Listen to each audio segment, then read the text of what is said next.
Hi, this is karl-James Langford video log for the 13th of October 2014, and it's a Monday. Hi, how do you do, all of you? Some of you must have liked yesterday's blow up rubber doll. No, Clive, it's not my new girlfriend. And Jake, she does look really ugly, doesn't she? So she's going to be ideal for my trip to Tintagel. This is the day I went down to London for an audition for a play, an Anton Chekhov play to do two parts. Basically, the character of Grigory Stepanovich Smirnov in the play The Bear, and it's basically in the proposal playing Ivan. You know, I usually deal with the long journey to London, the 2-hour 20-minute journey to London. That's the most stressful bit because there's basically nothing to do than just sit. But what I find is then going on the tube around London is easy for me. I don't know why. I find the least stressful bit that everybody else finds really non-stressful. I find the really stressful bit that everyone finds really stressful easy because it's like moving everywhere, and I like the tube. I don't know, I like it. So I was going to Newgate, where I stayed for the Ealing project film. God, I was in London a week ago for the Ealing film, so that was brilliant. And I was had to an audition for about 20-30 minutes. I was late because of the tube. I don't know, I got on a tube train, the overground, and it was like, oh, you've all got to get off, this train's not going anywhere. Great. So Grigory Stepanovich Smirnov plays the character the Bear, because he's referred to as the Bear by the lady who he goes to see, Elena, who's got a servant called Luca. Elena is somebody who's just lost her husband more than anything. The Bear himself, Grigory Stepanovich Smirnov, is somebody that doesn't give up and wants money back off her that her late husband owed him, and is meant to be Anton Chekhov wants people to play this part, I think, straight and then get laughs from the audience. It's a comedic piece. It's written comedically, but I think it needs to be played straight, and the audience then gives the laughs to the idiotic prose of the writing of Anton Chekhov. And the Bear himself, Grigory, is then called by the mistress, Madame Elena, to a duel. She's also got a servant called Luca. Luca's a bit dim and a bit stupid. He gives a comedy. But about Grigory, he's in debt. He's angry, depressive, bad experiences with women. I can follow some of that. And he's owed money, so he wants it back. So it starts off with a load of conversation between Luca and the servant, the manservant of Elena, and then it goes on to Luca asking Grigory Stepanovich Smirnov into the room, and basically the immediate thing that Grigory Stepanovich says to Luca is, "You fool! You're too fond of talking!" Arse.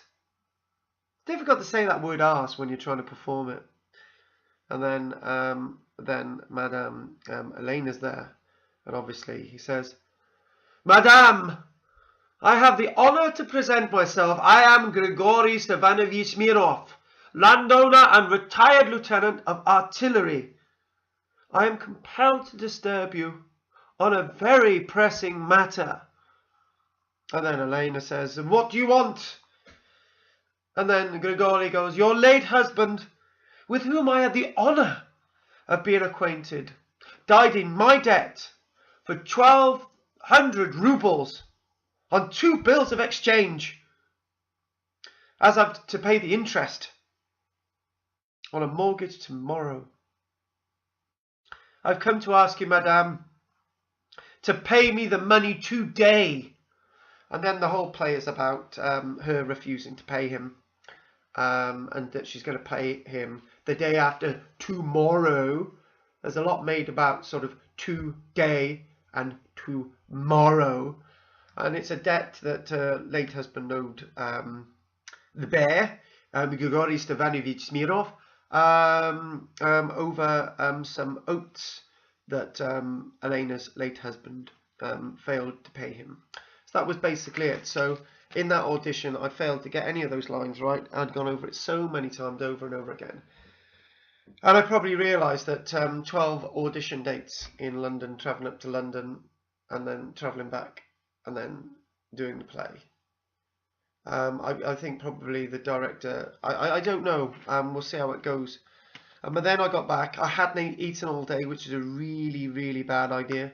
Got back, went to Burger King to get some food, went to my acting class, and I don't think I was really into it. I was really tired, emotionally drained, and hungry, and I ate the Burger King, not all of it, whilst I was there, and I just thought I probably needed more time, but that's life. So I think the moral of the story today is don't try and extend yourself too much. I've got other acting work in the bag, and maybe I just need to start looking at that more and doing everything that my learned, my very learned Yosh Ueda in the Visible Actor, he basically says, look after yourself, eat healthily, and then you can basically use the vehicle, your body, and sort of act it and use the frame and become the stage and all the rest of it. It's difficult to do that when you're really tired. And one thing I learned from The Invisible Actor today, I think this was absolutely brilliant, is on this bit here. This is really good. This is awesome, I think. Where is it? I think that's it. Right, here we go. This is really good. He's talking in this bit, in the performing bit, in The Invisible Actor, about being on stage and sort of getting the audience in to see your acting, to react to them and all of different bits and pieces, and basically the audience is basically your reactive mirror, because you can never really get a true image whatever other than people's opinion. And he goes on to say, in fact, the audience is the true mirror. I don't really know how to act my part until I get in front of the audience. I feel like that when I'm presenting lectures, and maybe this. At that moment I discover my role. The rehearsal room is just the preparation that enables the discovery. The audience tells me how to play. So you're feeding off the audience. I think that's very important. I believe that the actor's job is not to show what he or she can do by overperforming. You've got to blend into the stage, but also see what the audience wants. But to bring the audience into another time and space, get the audience to watch you and everybody else, and to see the performance as a whole rather than one particular thing. A place that the audience does not encounter in daily life, make it interesting. The actor is like the driver of the car that transports the audience somewhere else, somewhere extraordinary. I want to serve the audience this way. And finally, when you act, you are totally involved with the character you are playing. If the character is sad, your body and emotions move accordingly. At the same time, there is another you who is ordering the performance, who is not at all sad, but performing the sadness. You can feel the relationship between the you who is fully engaged in the moment and the you that stands outside and watches. So in other words, not only is the audience looking at you, you're looking in on yourself, and you are the true audience. Anyway, more for tomorrow, Tuesday. This is Monday, over and done with my video log. Thanks for watching. This is Karl-James Langford.